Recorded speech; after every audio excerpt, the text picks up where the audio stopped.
রক্তদান জীবনদান, রক্তদান মহৎদান। সবার একবার না একবার জীবনে রক্তদান করা উচিত, আমার এটা মনে হয়। সো হ্যালো এভরিওয়ান, আমি তৃপ্তি। আমার একটি নতুন ভিডিওতে তোমাদের সবাইকে অনেক স্বাগত। ভিডিওটা 14ই জুনের বিশ্ব রক্তদাতা দিবসের। আমরা সবাই মিলে পৌঁছে গিয়েছিলাম তারা মায়ের মন্দির, সেটাই তোমাদের সাথে ভাগ করে নিচ্ছি।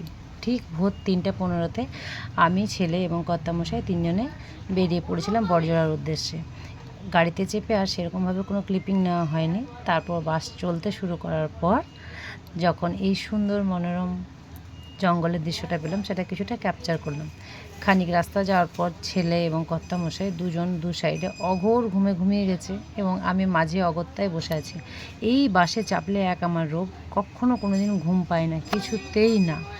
তোমরা এরকম কে কে আছো বা কার কার হয়? মাঝে আর কোনো ক্লিপিং নেওয়া হয়নি, ওই একদম তারাপীঠ ঢোকার সময় কিছুটা ক্লিপিং নিয়েছিলাম, সেটাই তোমাদের সাথে ভাগ করছি। তো দেখতে থাকো ভিডিওটা। পুরো সমস্ত কিছু ক্লিপিং আমি নিতে পারিনি, ছোটোখাটো দু একটা করে ক্লিপিং নিয়েছি, সেগুলোই তোমাদের সাথে ভাগ করছি। এখানে সেদিন অমাবস্যা ছিল, সেই কারণের জন্য তারাপীঠে মায়ের মন্দিরে উপচে পড়া ভিড়ও ছিল, প্রচণ্ড ভিড়।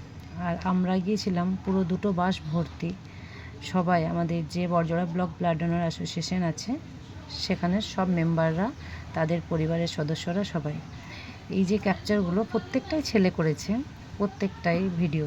মন্দিরে যাওয়ার পর আমাদের প্রথম মায়ের মন্দিরের চাতালে বিশ্ব রক্তদাতার যে রক্তদান শিবির, তার উদ্বোধন করা হলো। এবার উদ্বোধনের পর উদ্বোধনী নৃত্য দিয়েও কিছুটা শুরু হয়েছিল। তারপর আস্তে আস্তে ক্যাম্পটা শুরু করা হলো। স্কুলে যাওয়ার পর প্রত্যেকটা সদস্যকে আগে জলখাবার খাওয়ানো হয়েছিল, তারপর যে যেমনভাবে রক্ত দেবে তাদেরকে রক্ত দেওয়ার জন্য সেখানে নিয়ে যাওয়া হয়েছিল। এরপর রক্ত দেওয়ার পর আমরা রেস্ট করার পর বেরিয়ে পড়েছিলাম তারাপীঠের কিছু কিছু স্থান ঘোরার উদ্দেশ্যে।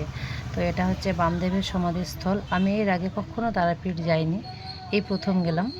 আর এটা হচ্ছে তারাপীঠ শ্মশানের বিভিন্ন স্থান, যেখানে বিভিন্ন সাধু সন্ন্যাসী তান্ত্রিকরা এসে যজ্ঞ এইসব করছিল। সেদিন অমাবস্যার দিনের কারণে আরও বিভিন্ন রকম যজ্ঞ হচ্ছিল। তো আমার ছেলে এগুলো একদমই বিশ্বাস করে না, ও বিভিন্ন রকম বলছিল। ওকে আমি মুখে চাপা দিয়ে থামিয়ে রেখেছিলাম যে তুমি চুপ করো। আমি প্রত্যেকটা স্থান বলতে পারছি না, কিন্তু কর্তামশাই আমাকে সবগুলো ঘুরিয়ে ঘুরিয়ে দেখিয়েছে। এরপর চলে এসেছিলাম ঠিক 1:30টার সময় আমাদের সেই স্কুলেই, এবং খেতে দেওয়া হয়েছিল আমাদেরকে। প্রসাদে ছিল পরমান্ন, পুষ্পান্ন, খিচুড়ি, পাঁচমিশালি সবজি, পটলের সবজি, মিষ্টি, পায়েস, আম, সমস্ত কিছু ছিল। প্রত্যেকটা খাবার অতুলনীয় এবং অনবদ্য। তারপর খাওয়া দাওয়া সেরে আমরা চলে এসেছিলাম মায়ের মন্দিরে লাইন দেওয়ার জন্য, মাকে দর্শনের জন্য। যে কাজের জন্য এসেছিলাম রক্ত দেওয়া, সেটা কমপ্লিট হওয়ার পর মাকে দর্শনের জন্য আমরা লাইনে দাঁড়িয়েছিলাম।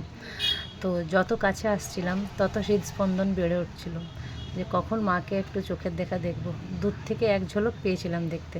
আর সমস্ত ভিডিও ক্লিপিং আমার ছেলে তুলেছিল, আমি ফোন ছেড়ে দিয়েছিলাম, কারণ আমি শুধু চেয়েছিলাম মাকে দর্শন করতে। অবশেষে সেই মুহূর্ত, সেই সন্ধিক্ষণ, সেই সময় এসে হাজির, যখন আমি মাকে দর্শন করতে পারলাম। দর্শন করে নিজের জীবন ধন্য হয়ে গেল। তো দেখো, তোমরাও আমার সাথে মাকে দর্শন করে নাও। আর যদি কোনো ভুল ত্রুটি থাকে অবশ্যই আমাকে ক্ষমা করে দিও, এবং ভিডিওটা পুরোটা দেখে সবাই একটা লাইক কমেন্ট করে দিও।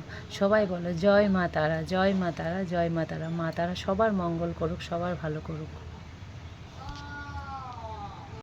জয় বামদেবের জয়, জয় মা তারা, জয় জয় তারা, জয় জয় তারা।